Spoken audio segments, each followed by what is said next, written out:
বীরভূমের ইলামবাজারে বোলপুর থেকে ইলামবাজার মূল রাস্তায় মূর্খবনী আদিবাসীদের পথ অবরোধ। ঘটনাস্থলে ইলামবাজার থানার পুলিশ।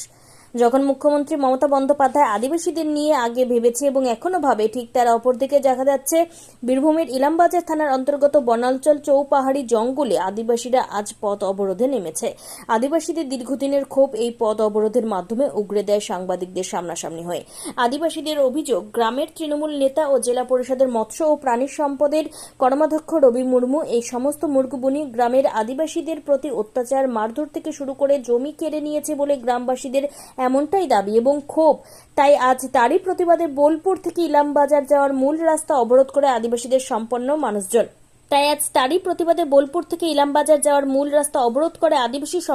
মানুষজন।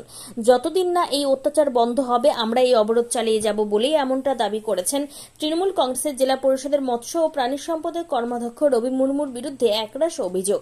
আবার অপরদিকে তৃণমূলেরই একাংশ এই অত্যাচার এবং মারধরের প্রতিবাদে ইলামবাজার থেকে বোলপুর যাওয়ার রাস্তা অবরোধ করল তৃণমূলের লোকজন। খবর পেয়ে তড়িঘড়ি ঘটনাস্থলে ইলামবাজার থানার পুলিশ এসে অবরোধ তুলে দেয়। আমরা অভিযোগ করছি আমাদের সঙ্গে দিনের রাতে কেন এসব হচ্ছে ঝামেলাটা। আমাদের ঘর দুয়ার ভেঙে দিচ্ছে, জমি জায়গা কিনে নিচ্ছে। হ্যাঁ, সব রবির নীতিতে হচ্ছে। রবি উস্কানি দিচ্ছে, আমাদের গ্রামের ছেলেকে লাগিয়ে দিচ্ছে, ওদের জন্য হচ্ছে।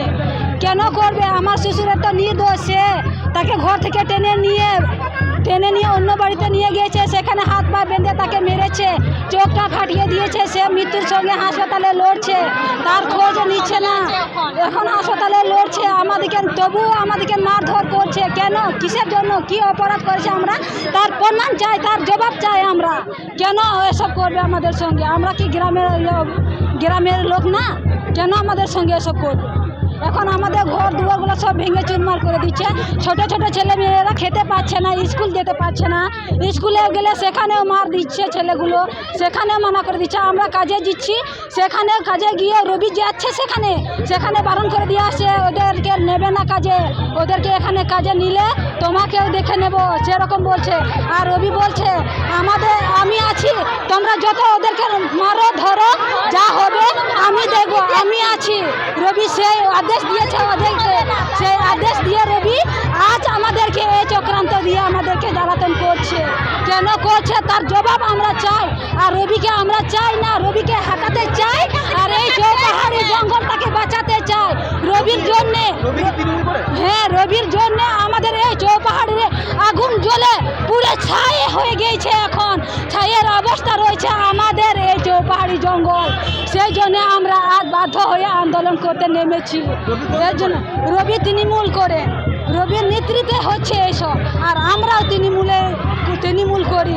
সেই কারণে ওদের কথা আমরা ঠিক মতো মেনে চলতে পারছি না। ওরা আমাদেরকে বলছে তোমরা আমার সাথে থাকো, আমি যা বলবো তোমরা তাই শুনবে। ও যদি আমাদেরকে জায়গা জমি কেড়ে নেয় তাহলে আমরা ওর কথা শুনবো? ও যদি আমাদেরকে মারধর করে তাহলে কি আমরা ওর কথা শুনবো?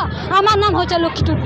হ্যাঁ, আজকে আমরা বৃহত্তর আন্দোলনে নেমেছি। এই কারণটা, আমরা রবি মুর্মুর বিরুদ্ধে নামছি। রবি মুর্মু আমাদের জঙ্গলমহল বনাঞ্চলটাকে শেষ করে দিচ্ছে। ওর দাদাগিরি মস্তানগিরি চলছে। ইলামবাজার থানায় আমরা এফআইআর করতে যাচ্ছি রবির নামেও, কিন্তু বিভিন্ন এফআইআরে ওরা কিন্তু আমাদের এফআইআরটা নিচ্ছে না। অভিযোগটা আমাদের হচ্ছে এই যে মিথ্যা মামলা আমাদেরকে ফাঁসানো হয়েছে। গত 4/12/2023 আমরা মিথ্যা মামলায় 4 জন আমরা অ্যারেস্ট হয়। সেই পরিপ্রেক্ষিতে আমরা মিথ্যা মামলা ফাঁসানো হয়েছে, 3 মাস জেল খেটে এসেছি। ওই বিরুদ্ধে বিভিন্ন কারণ ইস্যু করে আমাদের বাড়ি ভাঙচুর হচ্ছে, গ্রামে মারপিট চলছে। ওই বিরুদ্ধে আমরা রাস্তায় অবরোধ করছি। আজকে আমাদের তো অত্যাচার চলছে, ঘর বাড়ি ভাঙচুর হয়েছে। হয়তো রবি মুর্মুর নেতৃত্বের জেলা কর্মাধ্যক্ষ, সে টিএমসি, আমরাও টিএমসি করি, কিন্তু ওর মস্তানের দাদাগিরি বৃহত্তম এখানে আন্দোলন চলে। খাস জমি পাট্টা যে বড়গাড়ার জমিগুলো ওইগুলো দখল করে নিচ্ছে। এই ইস্যুতে আমরা এই আন্দোলন নেমেছি। আজকে আমরা পথ অবরোধ করছি যাতে আমরা সুরক্ষা পাই।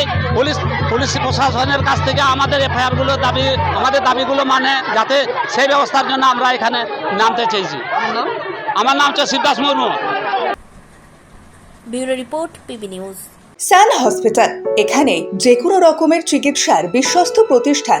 খুবই কম খরচে বিশ্বমানের চিকিৎসা প্রদান করে থাকে। উন্নত মানের ওয়ার্ড কেবিন, পরিষ্কার পরিচ্ছন্ন পরিবেশ দ্বারা সুসজ্জিত চিকিৎসা ব্যবস্থা রয়েছে। এছাড়া স্বাস্থ্যসাথী কাজেও পরিষেবা প্রদান করা হয়। সুতরাং আজই যোগাযোগ করুন সান হসপিটালে। ঠিকানা GT road, Bhangakuthi, Bardhaman. Phone number মনে রাখবেন 9434188262 অথবা 83730954222।